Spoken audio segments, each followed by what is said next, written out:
అందరికీ విజయదశమి శుభాకాంక్షలు. విజయదశమి దశమి నాడు పాండవులు విజయాన్ని సాధించారు కౌరవుల మీద. అదే రోజున శ్రీరామచంద్ర భగవానుడు దశకంఠుడిని చంపేసి విజయాన్ని సాధించారు. ఇది విక్టరీ. మరి మన జీవితంలో మానవుడిగా నిజమైన విజయం ఏమిటి?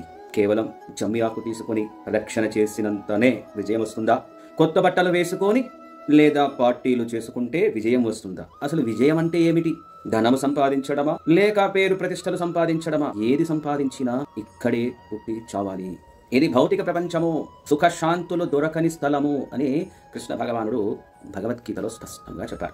మన జీవితంలో నిజమైన విజయం ఏదైనా ఉన్నది అనంటే ఏ రోజైతే మనము శరీరము కాదు ఆత్మ అని తెలుసుకుంటామో, ఏ రోజైతే మానవ జీవిత లక్ష్యం తెలుసుకున్న తర్వాత దానిని సాకారం చేసుకోవడానికి ప్రయత్నం ప్రారంభిస్తామో, సాధన చేస్తామో, ఆ రోజు మనకి నిజమైన విజయదశమి. ఏమిటి మానవ జీవిత లక్ష్యము? చావు, పుట్టుక, ముసలితనము, రోగాలు ఇవి శాశ్వతమైన క్లిష్టమైన సమస్యలు. వీటి నుంచి బయటపడడానికి అవకాశం ఇవ్వగలిగే ఈ యొక్క మానవ శరీరం దోహదపడుతుంది. ఏ ఆనందం కోసం ప్రాకులాడుతున్నామో ఆ ఆనందము శాశ్వతము కాదు. ఏ క్షణమైనా ఆ ఆనందము అడియాసలైపోతుంది.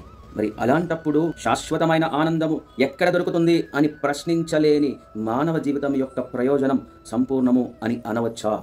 శాశ్వతమైన ఆనందము కోసం ప్రయత్నించే రోజు నిజమైన విజయదశమి. కామ, క్రోధ, మోహ, మద, మత్సర్యాల నుండి బయటపడిన రోజు నిజమైన విజయదశమి.